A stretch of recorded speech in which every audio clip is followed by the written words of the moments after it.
bienvenue sur ce plateau. Merci, Vous êtes le directeur d'une école biblique appelée CEFAS, n'est-ce pas? Oui, oui. Et c'est avec plaisir que nous vous recevons. Ça fait déjà plusieurs lundis que nous parlons de prospérité financière, la prospérité financière du chrétien. Selon la Bible, hein, vous avez fouillé, inspiré par l'Esprit de Dieu, vous avez fait ressortir 12 lois bibliques pour parvenir à la prospérité financière. Et vous essayez comme ça d'expliquer ces 12 lois déjà depuis plusieurs émissions. Moi, j'ai pris le temps de lire, voilà, de parcourir ce livre-là. Et nous allons nous arrêter sur 3 lois. Aujourd'hui, nous allons parler. La première loi, je voudrais bien comprendre, c'est vrai, vous en avez déjà parlé, mais moi je veux comprendre et permettre également à nos téléspectateurs qui n'ont pas peut-être compris le jour où vous avez parlé de cette loi-là, de comprendre à nouveau la loi de l'obtention de la richesse dans la bouche du premier poisson. Quel mystère. Que Dieu vous bénisse. Amen. Tous ceux qui me connaissent savent que depuis plusieurs années, j'ai prêché la croix. Et d'ailleurs, le squelette ou le statut de tous mes enseignements, c'est Jésus-Christ et Jésus-Christ crucifié. Je prêche la croix et il y a un collègue pasteur qui m'a appelé ici, Monsieur la croix. Parce que tous les messages que je donne tournent autour de Jésus-Christ et Jésus-Christ crucifié, selon 1 Corinthiens 1, verset 16 au verset 17, verset 20 au verset 23. Mais lorsqu'on maîtrise le message de la croix, on comprend que dans le message de la croix, il y a le message du salut de l'âme, mais en même temps, il y a le message aussi de la bénédiction sur terre. Donc voici pourquoi nous prêchons Jésus-Christ crucifié. Quand nous prêchons Jésus-Christ crucifié, nous avons le salut, la vie éternelle, nous avons la sagesse, mais nous avons aussi des miracles. Tout ça, c'est contenu dans le message de la croix. Nous sommes rendus compte que l'église de Jésus-Christ est une église malade. Malade à tous égards. Malade au plan spirituel, malade au plan moral, au plan émotionnel et malade au plan financier. Alors que l'église primitive était une église dans laquelle il n'y avait pas d'indigents, dans nos églises, il y a beaucoup d'indigents, beaucoup de malheureux. Les gens n'ont pas les moyens financiers. Et voici pourquoi nous ne pouvons pas mieux organiser les programmes pour le salut des âmes. Pour que l'église puisse aller de l'avant et que l'évangile puisse aller de l'avant, nous avons 7 besoins en premier du Saint-Esprit, mais nous avons aussi besoin de moyens financiers pour accompagner nos programmes d'évangélisation, pour faire nos campagnes d'évangélisation, pour ouvrir des églises à travers les nations afin de gagner beaucoup d'âmes. Donc, une question me vient rapidement. Oui. Vous dites que l'église est malade sur tous les plans, malade spirituel, Oui. Malade sur le plan financier. Oui. Qu'est-ce qui explique cela? Parce que mon peuple est détruit parce qu'il lui manque la connaissance. Osée 4, verset 6 à 7 répond à cette question. Mon peuple périt, mon peuple est détruit parce qu'il lui manque la connaissance. Les gens ont une connaissance religieuse, littéraire de la Bible, mais ils n'ont pas la révélation profonde de la parole de Dieu. C'est pourquoi, pour aider l'Église à parvenir à la prospérité financière, depuis 2006, j'ai écrit un document. Et c'est dernièrement, au mois de mars, que le Seigneur m'a dit de mettre ce document à la portée de ses enfants. Donc ce document ne coûte même pas cher, ça coûte 2000 francs. Parce que l'objectif que Dieu vise avec ce livre que nous avons écrit, c'est d'aider la vendeuse de bananes, la vendeuse de Nyamokoudi, la vendeuse d'eau dans l'église. Même quelqu'un qui ne fait rien peut avoir des finances et commencer à entreprendre, faire une petite affaire. Salomon dit, en Proverbe 14, verset 23, tout travail procure l'abondance, mais les paroles en l'air ne mènent qu'à la disette. Et dans Ecclésiaste 10, verset 19, Salomon dit, on fait des repas pour se divertir, le vin rend la vie joyeuse et l'argent répond à tout. Donc, nous avons besoin de moyens financiers pour soutenir l'œuvre de Dieu. Donc la richesse même matérielle est également... Ce n'est pas un péché. Ce n'est pas un péché. 3 Jean 2 dit, bien-aimé, je souhaite que tu prospères à tous égards et sois en bonne santé comme prospère l'état de ton âme. Dieu veut que ces bien-aimés fils et filles que nous sommes dans sa maison, nous soyons prospères à tous égards. La prospérité, c'est la santé. La prospérité, c'est la paix. La prospérité, c'est la joie. Mais la prospérité aussi, c'est surtout les finances. J'en parle pour aider le corps de Christ. Ce livre a commencé à aider beaucoup de personnes. Je commence à voir, avant de répondre à ta question rapidement, je prends par 2 témoignages. Hier, j'ai un de mes fils spirituels qui est médecin-chef, j'étais son nom, et j'étais aussi la zone dans laquelle il exerce. Mais il avait besoin d'argent pour mettre en état l'ambulance de l'hôpital qui était en panne. Et pour ça, vous faites, il fait ce qu'on appelle, il présente un budget, mais ce budget va passer par des circuits jusqu'à ce qu'on finance. Ça peut prendre 2 mois, 3 mois. Mais il avait besoin urgemment d'argent. Et il avait aussi besoin d'argent pour que ses enfants qui sont en vacances puissent venir passer les congés à Abidjan. Et il a appliqué dans ce livre-là la loi d'action de grâce, le merci Père. Donc, il a pris une fiche, il a écrit donc sa requête là-dessus. J'ai besoin, Père, de 1 million de francs pour réparer l'ambulance de l'hôpital et pour que mes enfants puissent aller en vacances à Abidjan.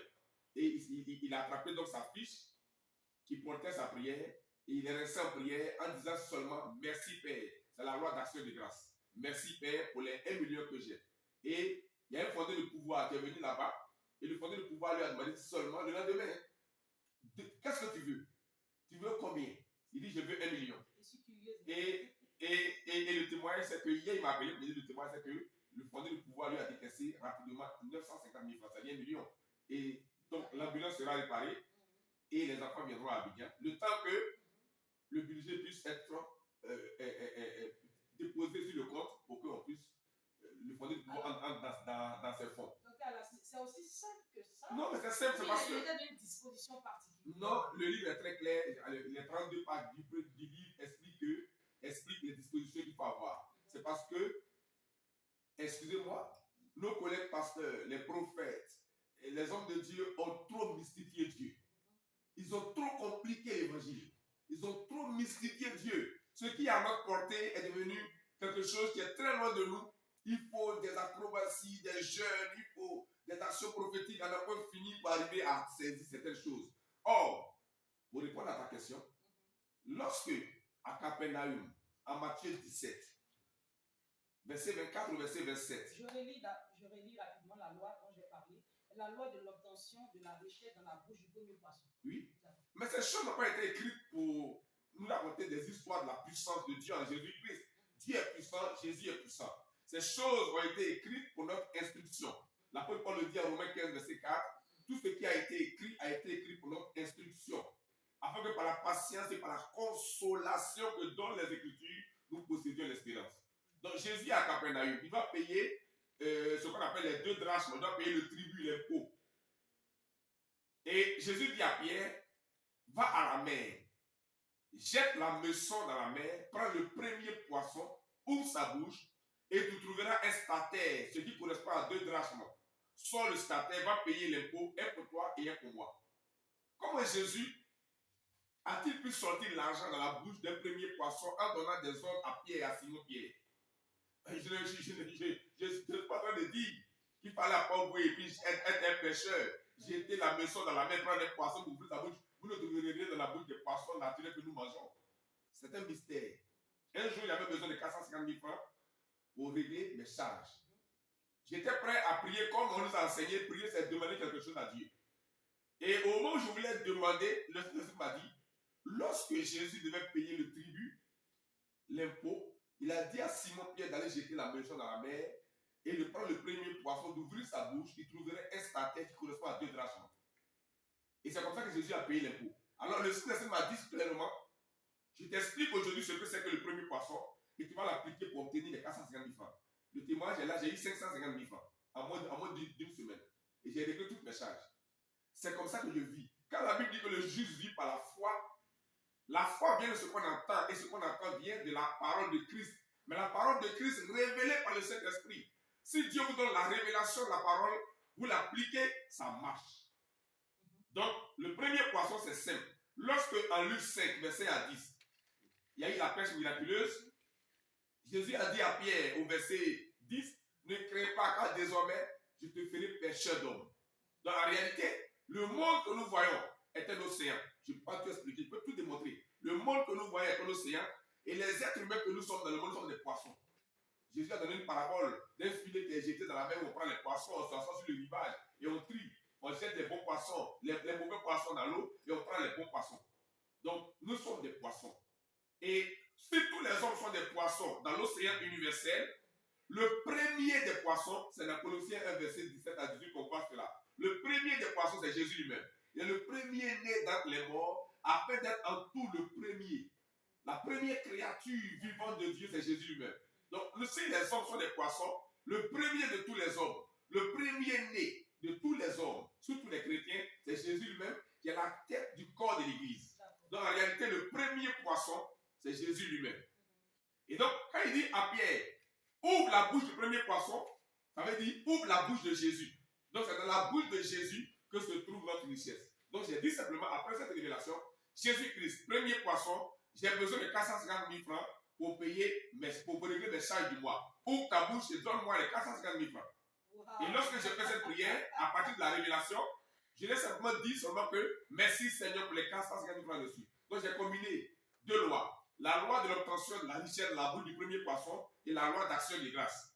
Parce que quand vous priez, croyez que vous avez reçu. Donc tout le temps, j'ai dit merci Seigneur, et j'ai obtenu au total 550 000 francs et mes charges ont été réglées. C'est ce que j'ai enseigné. La foi est également un élément central. C'est tout. Non, c'est un livre de foi. C'est ce que j'ai enseigné aux gens à travers ce livre. Et le médecin a appliqué, il y a eu 1 million. Il y a tellement de témoignages dans ces jours-ci. D'accord. Voilà. Et vous, les téléspectateurs doivent savoir que tous les témoignages dont vous parlez sont expliqués de manière explicite dans ce livre-là. Avec les versets bibliques. Il faut absolument l'avoir. On ne pourra pas parler de la deuxième loi que sur laquelle j'ai posé les regards, la loi de l'action de grâce, et enfin la loi du sommeil, je crois. Oui, la prochaine fois, on va en parler. On pourra en parler. Merci beaucoup. Ça marche. Merci beaucoup, docteur Lasso. Ça marche. Avec le temps court, hein, on ne peut pas, on ne véritablement pas. Qu'est-ce que je dis? Non, non, tu vas faire, on va couper. Allô? Maintenant, c'est quoi ça? Ça va. Oui, alors, voilà. Oui, ça va. Oui, ça va par la grâce. On a pratiquement fini, hein, le temps est épuisé. Lundi prochain, pour notre. Par la grâce de Dieu, je suis à votre disposition. D'accord, on va laisser, je vais dire, les contacts sur le bas de l'écran. Les livres ne sont pas vendus à la librairie. Je suis en train de créer ma propre chaîne de distribution. Exactement. Donc, vous m'appelez au 07 07 06 02 63 et vous aurez les livres. Seulement 2000 francs CFA. 2000 francs, c'est pour aider le corps de Christ, les enfants de Dieu, quel que soit leur niveau, à accéder à la prospérité financière. C'est facile, c'est simple, ça marche. Merci beaucoup, docteur Alla. Voilà. Dieu vous bénisse. Gloire à Dieu. Amen. Notre émission se poursuit. Nous allons